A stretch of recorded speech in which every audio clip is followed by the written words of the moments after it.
മാന്യ പ്രേക്ഷകർക്ക് എൻ്റെ പ്രണാമം. കഴിഞ്ഞ കുറച്ച് ദിവസങ്ങളായിട്ട് mythological, semi mythological, non mythological ലിറ്ററേച്ചറിനെ കുറിച്ച് വിവരിക്കുകയുണ്ടായി. ഒരു സ്വാഭാവികമായിട്ടുള്ള സംശയം കുറച്ച് വ്യക്തികൾക്ക് ഉണ്ടായത്, ഈ പുരാണങ്ങളും മഹാഭാരതവും രാമായണവും വേദങ്ങളും ഉപനിഷത്തുക്കളും പൗരാണികമായ ആത്മീയതയുടെ മാത്രം സന്ദേശമാണോ നൽകുന്നത്? കുറച്ച് മതവും കുറച്ച് ആത്മീയതയും മാത്രമാണെങ്കിൽ അതിനത്രയും പ്രാധാന്യം നൽകേണ്ടതില്ലല്ലോ എന്ന സംശയം ഒന്ന് രണ്ടുപേര് ചോദിച്ചു. പലരുടെയും മനസ്സിലതുണ്ടാവാൻ സാധ്യതയുണ്ട്. പക്ഷേ വസ്തുതാപരമായിട്ടുള്ളൊരു കാര്യം എന്ന് പറയുന്നത്,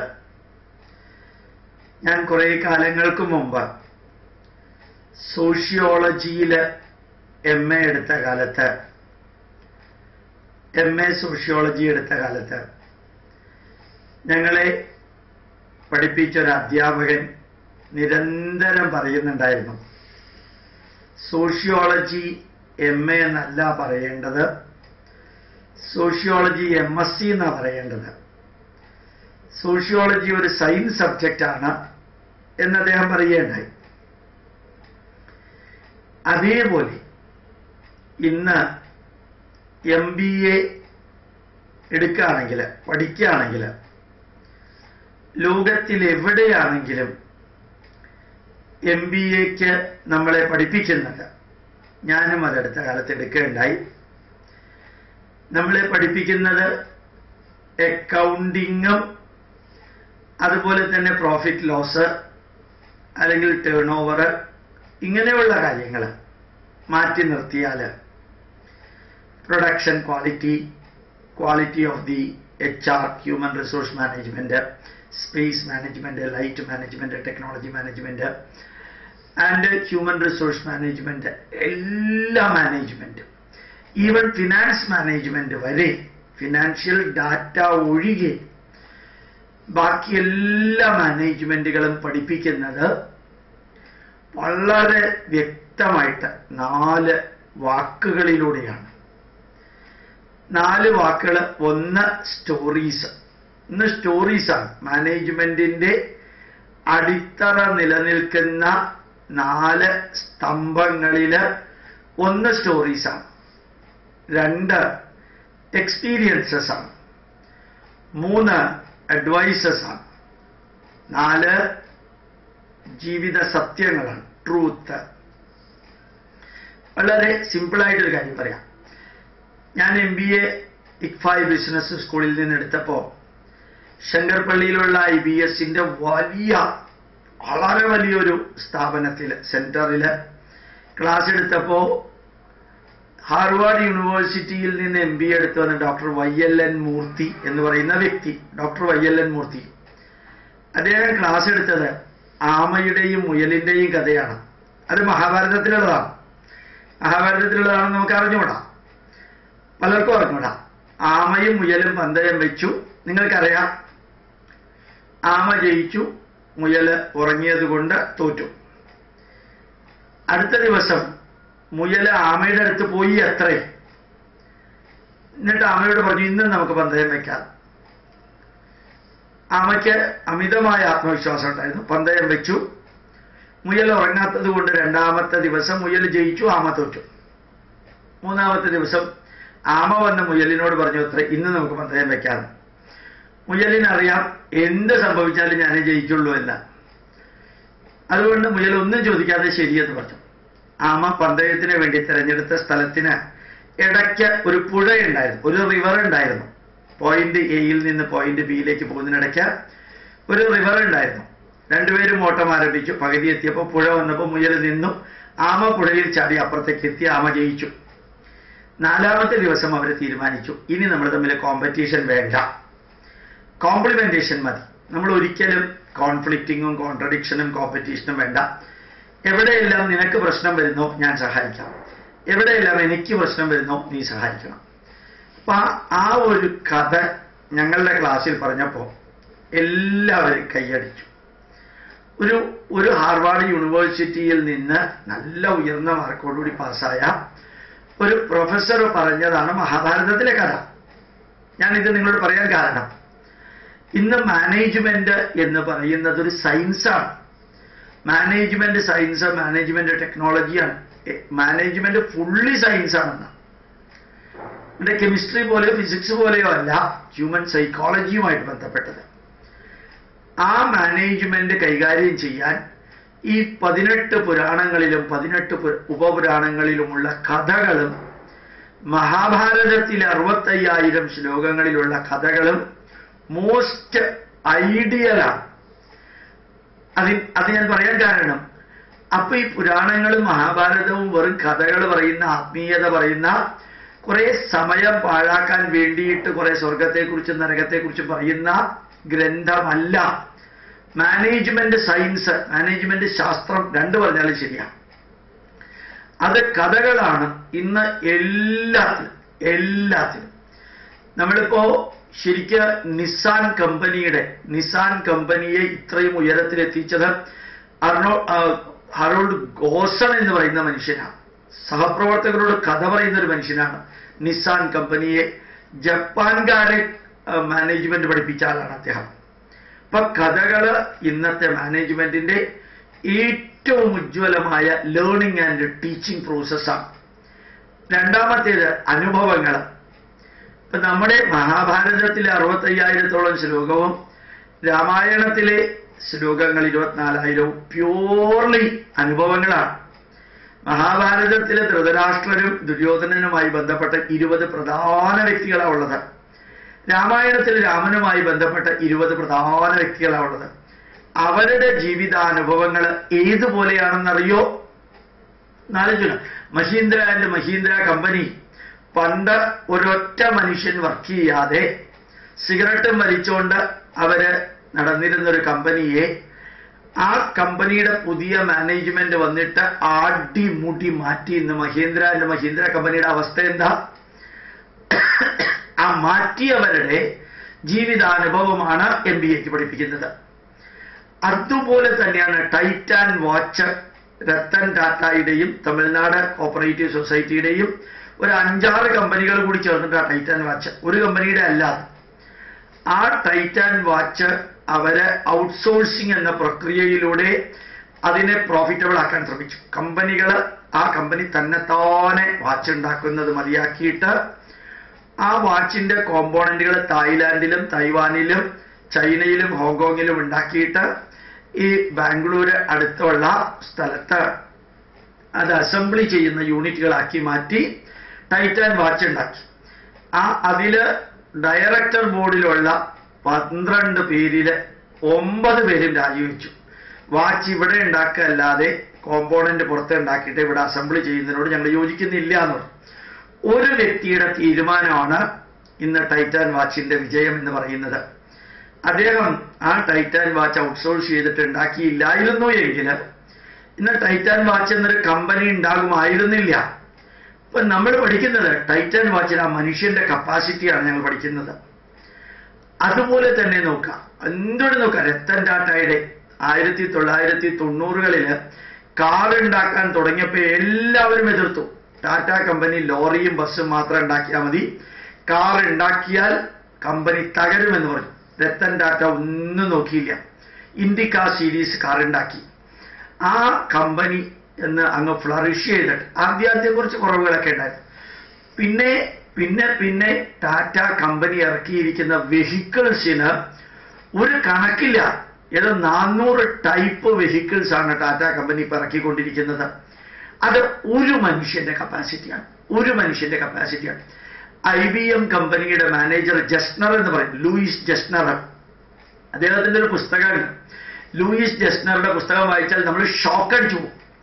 വേറൊരു കമ്പനിയിൽ നിന്ന്, ഒരു ബന്ധവുമില്ലാത്ത കമ്പനിയിൽ നിന്ന് IBMലേക്ക് വന്നിട്ട് അദ്ദേഹം എങ്ങനെയാണ് അതിനെ അങ്ങ് ഉയർത്തിക്കൊണ്ടുവന്നത് എന്നുള്ള ആ ചരിത്രം ഒന്ന് വായിച്ചാൽ, ജാക്ക് വെൽച്ച് അതുപോലെ തന്നെ ഇമ്മൽറ്റ് 2 വ്യക്തികളുണ്ട്. അവര് എങ്ങനെയാണ് ഇത്ര ഗംഭീരമായിട്ടുള്ള പല കമ്പനികളും വളരെയധികം ഉയർത്തിക്കൊണ്ടുവന്നത്, IBM പോലെയുള്ള കമ്പനികൾ ഉയർത്തിക്കൊണ്ടുവന്നത് എങ്ങനെയാണ്, ഒന്നുമില്ലാത്തതിൽ നിന്ന് സീറോവിൽ നിന്ന് ഹീറോ ആക്കി വളർന്നപ്പോൾ ആ ജാക്ക് വെൽച്ച് 40 കൊല്ലം കൊണ്ട് തന്റെ കമ്പനിയെ മുകളിലേക്ക് കൊണ്ടുവന്നു. ആ ജാക്ക് ഇമ്മൽറ്റിന്റെ സ്വഭാവം വേറെയായിരുന്നു. പക്ഷേ ആ ഇമ്മൽറ്റ് എന്ന് പറയുന്ന വ്യക്തി സൈലന്റ് ആയിട്ട് മാനേജ് ചെയ്തിട്ട് ഇന്ന് അദ്ദേഹത്തിന് അറിയപ്പെടുന്നത് വോയിസ് ഓഫ് ഒബാമ എന്നാണ്. അമേരിക്കയുടെ ഇൻഡസ്ട്രിയൽ പോളിസി ഉണ്ടാക്കുന്നത് ഈ മെലിഞ്ഞ ഒറ്റ മനുഷ്യനാണ്. അയാളുടെ ജീവിതാനുഭവം നോക്കാം. അതുപോലെ തന്നെ ഞാൻ കുറച്ചു മുമ്പ് പറഞ്ഞ കാർലോസ് ഗോസൻ, ആ ജപ്പാൻകാരെ മാനേജ്മെന്റ് പഠിപ്പിച്ച ആളാണ്. നോക്കിയ കമ്പനിയുടെ മാനേജ്മെന്റ് പ്രിൻസിപ്പിൾ നോക്കാം. ഇത്രയും കമ്പനിയുടെ മാനേജ്മെന്റ് പ്രിൻസിപ്പിളാണ്, 170ഓളം കമ്പനികളുടെ മാനേജ്മെന്റ് പ്രിൻസിപ്പിളാണ് ഞാൻ പഠിച്ചത്. അതായത് താജ് ഹോട്ടലിന്റെ പഠിക്കുകയുണ്ടായി, അതുപോലെ തന്നെ റിലയൻസ് കമ്പനിയുടെ പഠിക്കുകയുണ്ടായി, അതുപോലെ ടാറ്റായുടെ വ്യത്യസ്തമായിട്ടുള്ള ശാഖകളെ കുറിച്ച് പഠിക്കാനുള്ള ഭാഗ്യം കിട്ടിയിരുന്നു. നമ്മുടെ ഇന്ത്യൻ റെയിൽവേയെ കുറിച്ച് പഠിക്കുകയുണ്ടായി.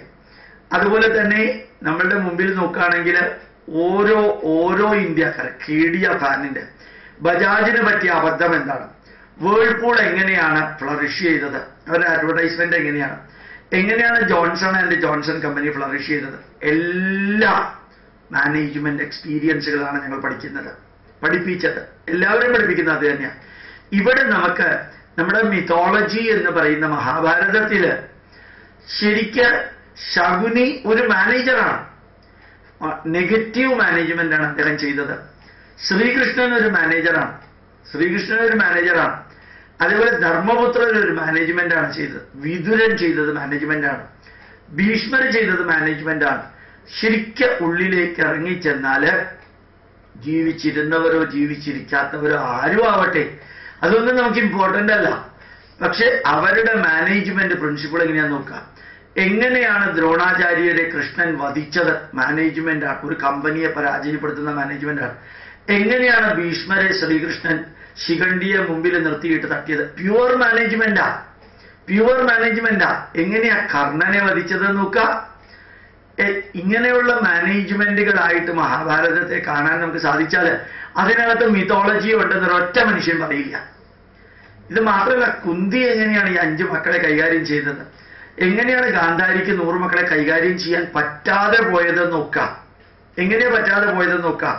ധൃതരാഷ്ട്രർക്ക് എവിടെ അബദ്ധം പറ്റിയതെന്ന് നോക്കാം. എല്ലാം നിങ്ങൾ നോക്കണം. ഓരോ വ്യക്തിയും മാനേജ്മെന്റ് കൈകാര്യം ചെയ്ത രീതിയാണ് മഹാഭാരതത്തിൽ നമുക്ക് കാണാൻ സാധിക്കുക. അങ്ങനെ മാനേജ്മെന്റ് മഹാഭാരതത്തിൽ നിന്ന് പഠിക്കാൻ നമ്മൾ തുടങ്ങിക്കഴിഞ്ഞാൽ അത് ഒരു മിത്തോളജിക്കൽ പുസ്തകമായിട്ടേ നമുക്ക് കാണാൻ പറ്റില്ല. അടുത്തത് ഇതേപോലെയാ വാൽമീകി രാമായണം നോക്കാം. ശരിക്കും ദശരഥന് പറ്റിയ അബദ്ധം എവിടെയാണ്, unnecessary he promised something to Kaikeyi. ഒരു മാനേജർ പാലിക്കേണ്ട ഒരു വലിയ കാര്യമാണ്. ആവേശത്തെ മുമ്പിൽ നിർത്തിയിട്ട് ഒരു കാരണവശാലും ആർക്കെങ്കിലും എന്തെങ്കിലും പ്രോമിസ് ചെയ്യരുത്. മാനേജ്മെന്റ് പ്രിൻസിപ്പിളാണ്. കൈകേയി നല്ല സ്ത്രീയാണ്, എപ്പോഴും നല്ലതാവണമെന്നില്ല. ഇപ്പോഴത്തെ PC ജോർജിന്റെയും കെ മാണിയുടെ റിലേഷൻ നോക്കിയാൽ മതി. എപ്പോഴും ഭാര്യയാണെങ്കിലും മകനാണെങ്കിലും അച്ഛനാണെങ്കിലും അമ്മയാണെങ്കിലും ഫിനാൻസ് ഓഫീസർ ആണെങ്കിലും ഡെപ്യൂട്ടി മാനേജർ ആണെങ്കിലും CTO ആണെങ്കിലും CEO ആണെങ്കിലും എല്ലാവരും എപ്പോഴും കൂടെ നിന്നൊന്നും വരില്ല. എല്ലാവരും അവരവർക്ക് ബന്ധനവും എല്ലാം താൽക്കാലികമാണ്. ആ കൈകേയി സ്വന്തം ഭർത്താവ് മരിക്കുമെന്ന് അറിഞ്ഞിട്ടും സ്വാർത്ഥതയ്ക്ക് മുമ്പോട്ട് പോയി. ഇത് ലോകത്തിൽ ഏറ്റവും വലിയൊരു മാനേജ്മെന്റ് പ്രിൻസിപ്പിളാണ്. നമ്മുടെ കൂട്ടത്തിൽ നിൽക്കുന്നു എന്ന് പറയുന്നവരൊന്നും കൂട്ടത്തിലുണ്ടെന്ന് ധരിക്കരുത്. എപ്പോൾ വേണമെങ്കിലും അവർ മാറും. കൈകേയി നല്ല പേഴ്സണാലിറ്റിയുള്ള വ്യക്തിയാണ്. മാനേജ്മെന്റ് പ്രിൻസിപ്പിൾ പ്രകാരം വ്യക്തിയുടെ മാത്രം നന്മ നോക്കിയാൽ പോരാ, കൂടെയുള്ളവരുടെ നന്മയും കൂടി നോക്കണം. കൂടെയുള്ളവർ എങ്ങനെയാണെന്ന് അറിഞ്ഞിട്ടിരിക്കുന്ന ഈ വ്യക്തിയെ അനലൈസ് ചെയ്യാൻ നമ്മൾ ശരിക്കും ഫോർമൽ റിലേഷൻഷിപ്പും ഇൻഫോർമൽ റിലേഷൻഷിപ്പും ഒക്കെ പഠിക്കുന്ന സമയത്ത് വളരെ വ്യക്തമായിട്ട് നമുക്ക് മനസ്സിലാക്കാൻ സാധിക്കും. ഈ മന്ദരയാണ് കൈകേയിയെ മാറ്റിയത്. ഇത് ആർക്കും സംഭവിക്കാം, എപ്പോ വേണമെങ്കിലും സംഭവിക്കാം. ആലോചിച്ചു നോക്കാം. ശ്രീരാമന്റെ കൂട്ടത്തില് ലക്ഷ്മണനുണ്ടായിരുന്നു. അവസാനം രാമായണം എന്ത് ചെയ്യുമ്പോ എന്താ സംഭവിച്ചത്? ശ്രീരാമന് ലക്ഷ്മണനെ ഉപദേശിക്കേണ്ടി വന്നു.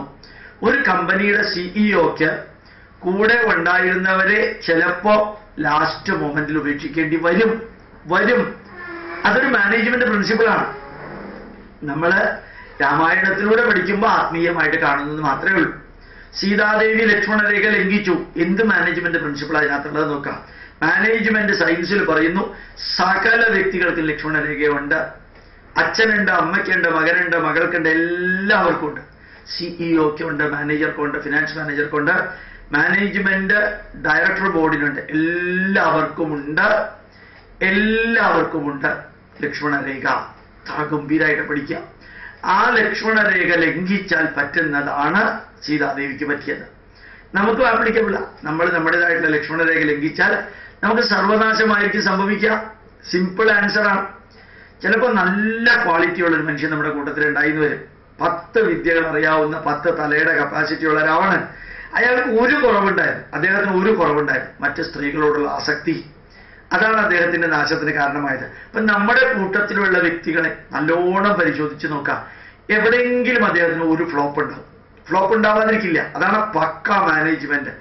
ആ ഫ്ലോപ്പിൽ കയറി പിടിച്ചാൽ അയാൾ തളർന്നു പോകും. അതാണ് രാവണന് പറ്റിയത്. ഇനി മറ്റൊന്നാലോചിച്ച് നോക്കാം. നമ്മുടെ കൂട്ടത്തിൽ ഏറ്റവും കപ്പാസിറ്റി ഉള്ള മനുഷ്യൻ ഫ്രോഡ് കാണിച്ചാൽ ആ ഫ്രോഡ് കാണിച്ചവരുടെ കൂട്ടത്തിൽ നിൽക്കുന്നവരുണ്ടാവും, ഫ്രോഡ് കാണിച്ചവരെ എതിർക്കുന്നവരും ഉണ്ടാവും. 2 വിഭാഗം ഉണ്ടാവും. അതാണ് കുംഭകർണൻ ജ്യേഷ്ഠനെ സപ്പോർട്ട് ചെയ്ത ആള്, വിഭീഷണൻ ജ്യേഷ്ഠനെ സപ്പോർട്ട് ചെയ്യാത്ത ആള്. ഇതല്ലേ മാനേജ്മെന്റ് എന്ന് പറയുന്നത്.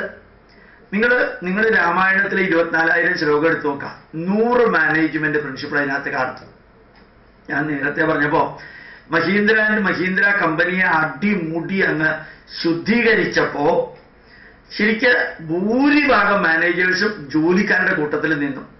പക്ഷെ 8 മാനേജേഴ്സ് സീനിയർ മാനേജറുടെ കൂട്ടത്തിൽ നിന്ന് 8 മാനേജേഴ്സാണ് പിന്നീട് മഹീന്ദ്ര കമ്പനിയുടെ വണ്ടികൾ പുറത്തിറക്കാൻ ആവശ്യമായിട്ടുള്ള എഞ്ചിനുകൾക്ക് മെറ്റൽ ഉരുക്കി ഒഴിച്ചത്. അതായത് എഞ്ചിൻ ഉണ്ടാക്കാൻ ഈ മാനേജർമാർ ഗ്രൗണ്ട് ലെവലിലേക്ക് താഴ്ന്നു വന്നു. അങ്ങനെ ആ സമരത്തെ പരാജയപ്പെടുത്തിയിട്ട് മഹീന്ദ്ര കമ്പനി ഇന്നത്തെ ലെവലിലേക്ക് ആക്കി. അതൊരു മാനേജ്മെന്റാണ്. അതായത് ഏറ്റവും ഉള്ളവൻ താഴത്തേക്ക് വരാം, ഏറ്റവും താഴെയുള്ളവനെ ഉയരത്തിലേക്ക് കൊണ്ടുപോവാ. അതല്ലേ ശരിക്ക് ശ്രീരാമൻ ചെയ്തത്. ശ്രീരാമൻ രാജാവിന്റെ സഹായം എടുത്തു. ശ്രീരാമൻ ഒരു രാജാവല്ല. അപ്പോ സുഗ്രീവന്റെ ഭാര്യയെ വധിച്ച് സുഗ്രീവന്റെ സഹായം എടുത്തു. എന്നിട്ട് സുഗ്രീവന്റെ കൂട്ടത്തിലുള്ള കുരങ്ങന്മാരെ ഉപയോഗിച്ചു. ശരിയോ തെറ്റോ അതവിടെ ഇരിക്കട്ടെ. കഥയാവട്ടെ, ചരിത്രമാവട്ടെ, അനുഭവമാവട്ടെ. ഇപ്പൊ യഥാർത്ഥത്തിൽ ടോപ്പിൽ ആളെ പിടിച്ച് ബോട്ടം വരെയുള്ളവരെ കൂട്ടത്തിൽ നിർത്തിയിട്ട് ഒരു സേതു ബന്ധനം നടത്തിയിട്ട് അപ്പുറത്ത് എന്നിട്ട് എത്രയാ എഫർട്ട് എടുത്തത്, അതിന്റെ എത്രയാ റിസൾട്ട് കിട്ടിയതെന്ന് നോക്കാം. Effort and result.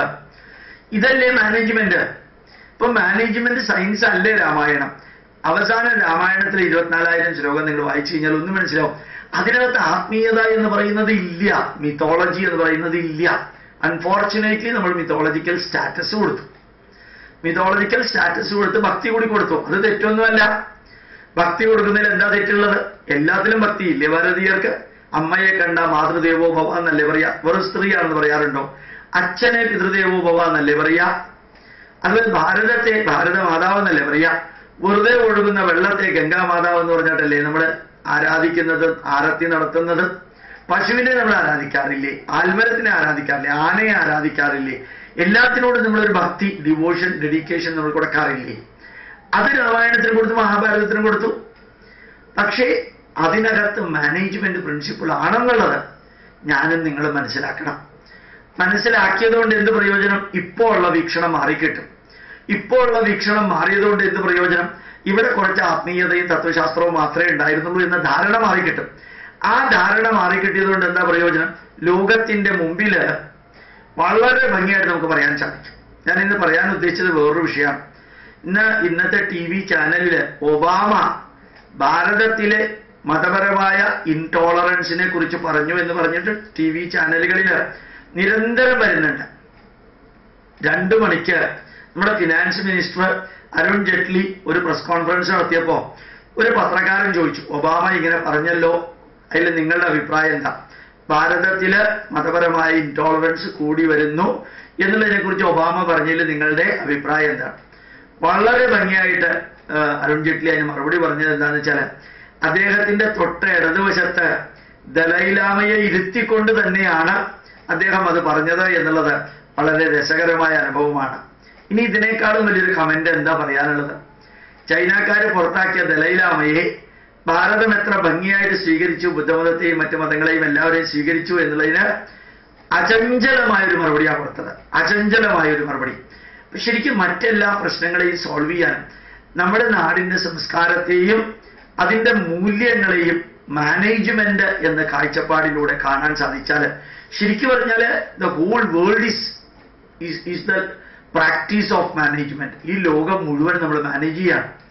മോഡി ഭാരതത്തെ മാനേജ് ചെയ്യുന്നു, അല്ലെങ്കിൽ നമ്മുടെ പിണറായി വിജയൻ സാർ പാർട്ടിയെ മാനേജ് ചെയ്യുന്നു, തിരുവഞ്ചൂർ രാധാകൃഷ്ണൻ ഏഷ്യൻ ഗെയിംസിനെ മാനേജ് ചെയ്യുന്നു, നമ്മുടെ ചീഫ് സെക്രട്ടറി ചെറുകോൽപ്പുഴയിൽ ചെന്നിട്ട് തോന്നിവാസം പറഞ്ഞിട്ട് കൂക്ക് വിളിയെടുത്ത് ആ കൂക്കി വിളി കേട്ടിട്ട് ഇറങ്ങി വന്നപ്പോ എന്തായാലും അങ്ങനെ മാനേജ് ചെയ്തു.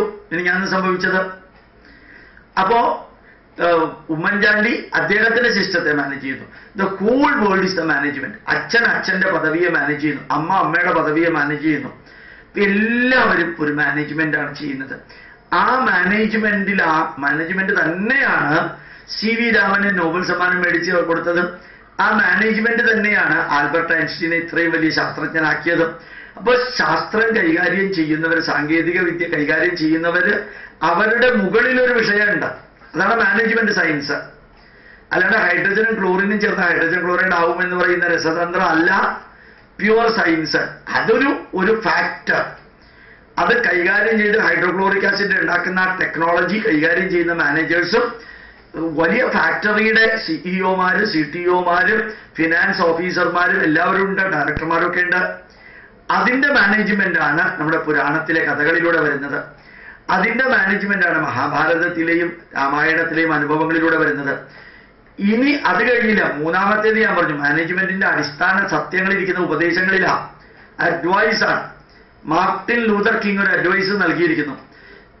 ഞാൻ അതിന്റെ മലയാളം ഒന്നും പറയാൻ നിൽക്കണില്ല, നിങ്ങൾക്ക് മനസ്സിലാവുമെന്ന് വിചാരിക്കണം. If you are A street sweeper, do the sweeping of the street in such a way that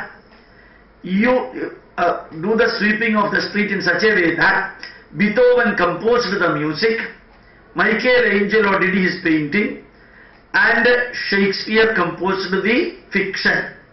Let the angels from the heaven and human being from the earth come over here and say, here lived an ideal model street sweeper. നല്ല ഒരു കൊട്ടേഷനാണ്. എനിക്ക് ഭയങ്കരമായിട്ട് ഇഷ്ടപ്പെട്ട കൊട്ടേഷനാണ്. Martin Luther കിങ്ങിന്റെയാണ്. ഒരു ജോലി ചെയ്യുമ്പോൾ എത്ര perfection ഉണ്ടെന്നുള്ളതിനൊരു കൊട്ടേഷനാണ് പറഞ്ഞിരിക്കുന്നത്. ശരിക്കും ഫ്രാങ്ക്ലിൻ അമേരിക്കൻ പ്രസിഡന്റ് ആണെന്ന് തോന്നുന്നു.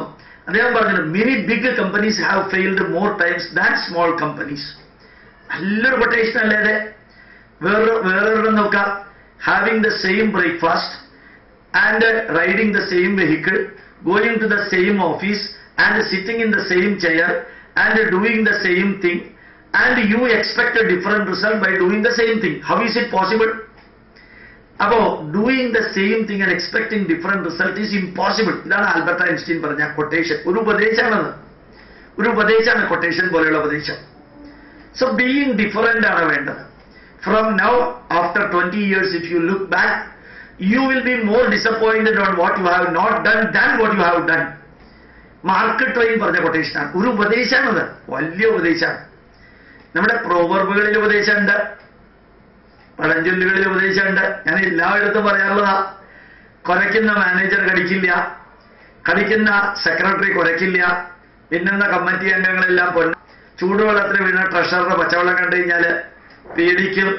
ആലോചിച്ച് നോക്കുക, എത്ര എത്ര നല്ല പഴഞ്ചൊല്ലികളാ ഉപദേശം. ഈ ഉപദേശങ്ങള് കഥകളുടെ കൂട്ടത്തിൽ പുരാണത്തിലുണ്ട്. ഈ ഉപദേശങ്ങള് അനുഭവങ്ങളുടെ കൂട്ടത്തില് മഹാഭാരതത്തിലുണ്ട്, രാമായണത്തിലുണ്ട്. ഈ ഉപദേശങ്ങള് വേദത്തിൽ നിറഞ്ഞിരിക്കാം.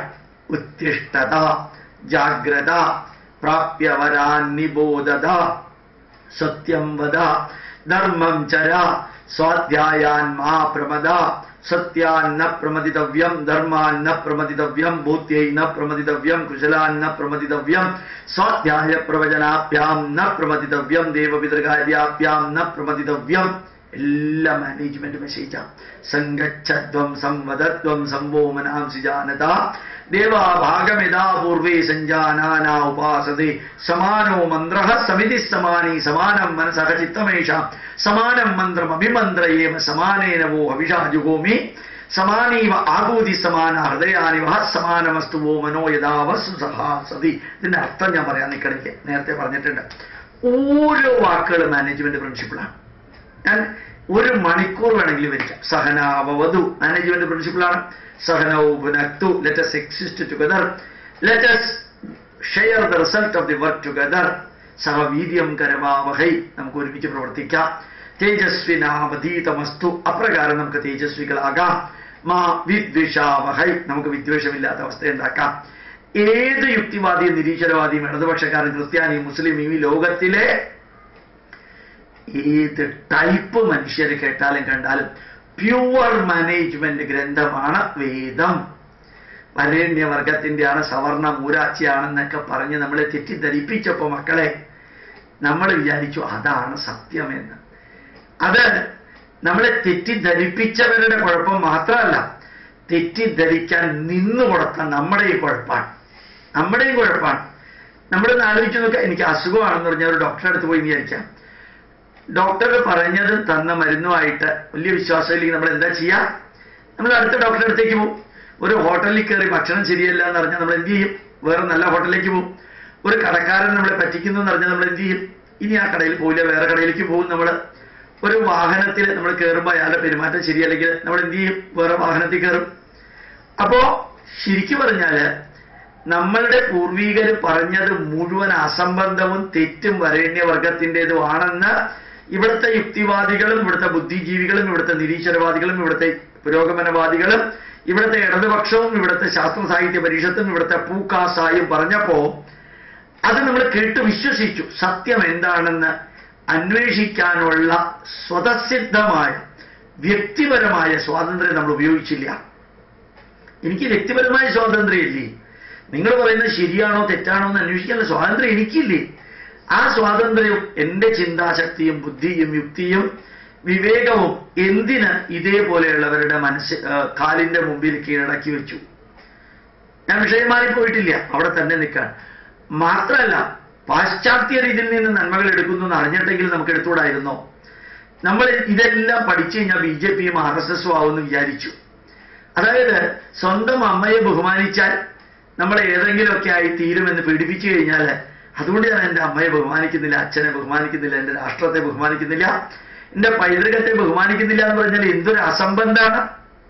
എനിക്ക് ഉറപ്പുണ്ട്.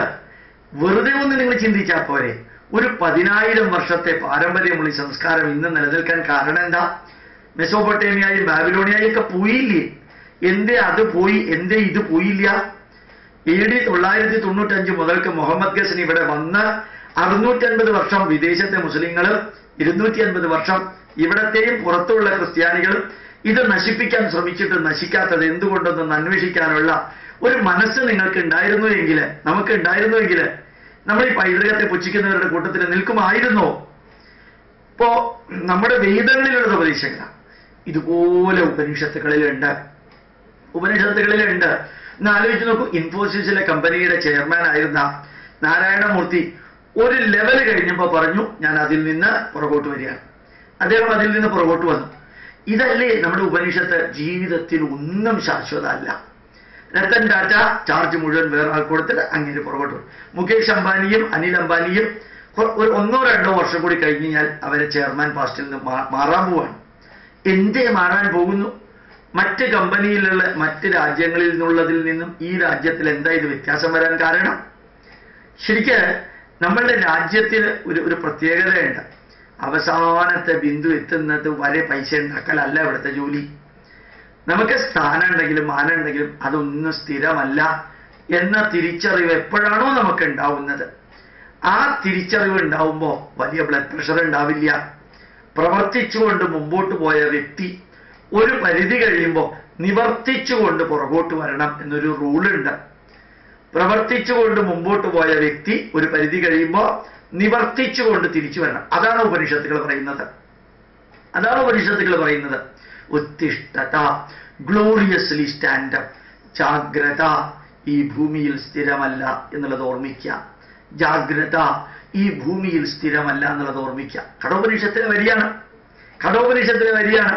പ്രാപ്യവരാൻ നിബോധത, മരണം വരെ അറിവുള്ളവരിൽ നിന്ന് അറിവ് നേടി പ്രബുദ്ധരാവുക. ഉപനിഷത്തിലെ വരിയാണ്. എന്ത് ഗംഭീരാണ്. അസതോമാ സദ്ഗമയ, തിന്മയിൽ നിന്ന് നന്മയിലേക്ക് പോകണം. ശരിക്കും ഇതല്ലേ യഥാർത്ഥത്തിൽ ഈ ജീവിത സത്യം? ഇരുട്ടിൽ നിന്ന് വെളിച്ചത്തിലേക്ക് പോകണം. തമസോമാ ജ്യോതിർഗമയ, ഇങ്ങനെ കുറേയുണ്ട്. ഞാൻ ഏതാണ്ട് 30 മിനിറ്റ് സമയത്തേക്ക് ഒരു ലെക്ചർ ഞാൻ കൺഫൈൻ ചെയ്യുമ്പോൾ എനിക്ക് നിങ്ങളോട് പറയാനുള്ളത്, ഈ ലോകത്തിലെ സർവ്വവിധ സയൻസിന്റെയും ടെക്നോളജിയുടെയും സർവ്വവിധ ശാസ്ത്രത്തിന്റെയും എല്ലാത്തിന്റെയും അതിനേക്കാൾ മുകളിൽ നിൽക്കുന്നത്, ഇപ്പൊ ഗോഡ് പാർട്ടിക്കിളിലെ സോൺ എന്ന എക്സ്പെരിമെന്റ് പോലും നടത്തിയത് ഒരു മാനേജ്മെന്റിലൂടെയാണ്. 20 മീറ്റർ താഴെ കുഴിയെടുത്ത് 27 കിലോമീറ്റർ ദൂരത്തേക്ക് 1 മീറ്റർ ഡയമീറ്ററുള്ള ട്യൂബ് വെച്ച് 10-30,000-ഓളം ഡയറക്ട്ലിയും ഇൻഡയറക്ട്ലിയുമുള്ള ശാസ്ത്രജ്ഞന്മാരെ കൈകാര്യം ചെയ്ത് അത്ര ഗംഭീരമായിട്ടുള്ള ഒരു പാർട്ടിക്കിൾ സ്റ്റഡി നടത്തിയത് മാനേജ്മെന്റ് അല്ലേ ശരിക്കത്? ഇത്രയും പേരെ എങ്ങനെയാണ് കൈകാര്യം ചെയ്തത്? ഈ സയൻസിനേക്കാളും വലിയ മാനേജ്മെന്റ് അല്ലേ അതിനെ മുഴുവനും കൺട്രോൾ ചെയ്തത്? ഒരു രാഷ്ട്രം ഭരിക്കുന്നത് മാനേജ്മെന്റ് അല്ലേ? ആ രാഷ്ട്രത്തിനകത്തല്ലേ BARC, ബാബ അറ്റോമിക് റിസർച്ച് സെന്ററും അഗ്നി 5ഉം അല്ലെങ്കിൽ മംഗൾയാനും ഒക്കെ ഉള്ളത്? ഈ രാഷ്ട്രത്തിനകത്തല്ലേ? രാഷ്ട്രം ഭരിക്കുന്നതല്ലേ മാനേജ്മെന്റ്? ഒരു വലിയ കമ്പനി ഭരിക്കുന്നതല്ലേ മാനേജ്മെന്റ്? ആ കമ്പനിക്ക് അകത്തല്ലേ പ്രൊഡക്ഷൻ ഉണ്ടാവുന്നത്? അപ്പൊ ആരാ മുകളിലുള്ളത്? മാനേജറാണ്. ആ മാനേജ്മെന്റ് ആണ് നമ്മുടെ മിത്തോളജിക്കൽ പുസ്തകം എന്ന് തിരിച്ചറിയാൻ സാധിച്ചാൽ ഇത്രയും കാലം അതിനെ പുച്ഛിച്ചവരും അവഹേളിച്ചവരുമെല്ലാം കൈ രണ്ടും കൂപ്പും എന്നുള്ളത് ഉറപ്പാണ്. അങ്ങനെ പഠിക്കാൻ നോക്കൂ. നിങ്ങൾ ഹിന്ദുവോ ക്രിസ്ത്യാനിയോ മുസ്ലിമോ ആരുമാവട്ടെ, ഏതായാലും സൗദി അറേബ്യയിലെ സംസ്കാരമൊന്നുമല്ല ഇന്ത്യയിലെ സംസ്കാരം, ഇസ്രായേലിലെ സംസ്കാരവുമല്ല ഇവിടുത്തെ സംസ്കാരം, അതുപോലെ തന്നെ റഷ്യയിലെയും ക്യൂബയിലെയും സംസ്കാരമൊന്നുമല്ല ഇവിടുത്തെ സംസ്കാരം. ഇവിടുത്തെ സംസ്കാരം വ്യത്യാസമുള്ളതാണ്. നിങ്ങൾ അവിടുത്തെ പുസ്തകം വായിക്കുകയോ വായിക്കാതിരിക്കുകയോ ചെയ്യുക, ഇവിടത്തെയും കൂടി ഒന്ന് വായിച്ചു നോക്കാം.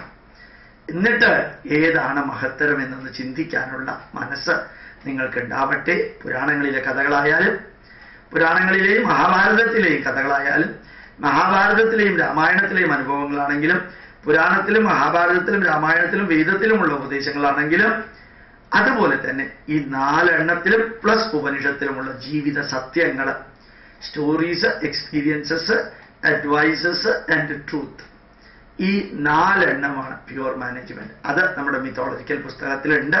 മാനേജ്മെന്റ് സയൻസ് എന്ന രീതിയിൽ ഇത് മനസ്സിലാക്കാൻ ഒരു തുറന്ന മനസ്സ് നിങ്ങൾക്ക് ഉണ്ടാവട്ടെ എന്ന് കൂടി പ്രാർത്ഥിക്കുന്നു. സ്വീകരിക്കാൻ തയ്യാറുണ്ടെങ്കിൽ സ്വീകരിച്ചാൽ മതി, നിർബന്ധമൊന്നുമില്ല. അമ്മ തന്നെയാണ്. എനിക്ക് ഇഷ്ടമില്ല, ഇഷ്ടമുണ്ട് അത് പറയാൻ സാധിക്കും, അമ്മയല്ലെന്ന് പറയാൻ സാധിക്കില്ല. അതുപോലെ തന്നെ നമ്മുടെ രാഷ്ട്രത്തിന്റെ പൈതൃകത്തെക്കുറിച്ച് മനസ്സിലാക്കാൻ സാധിക്കട്ടെ. പ്രണാമം, നമസ്കാരം.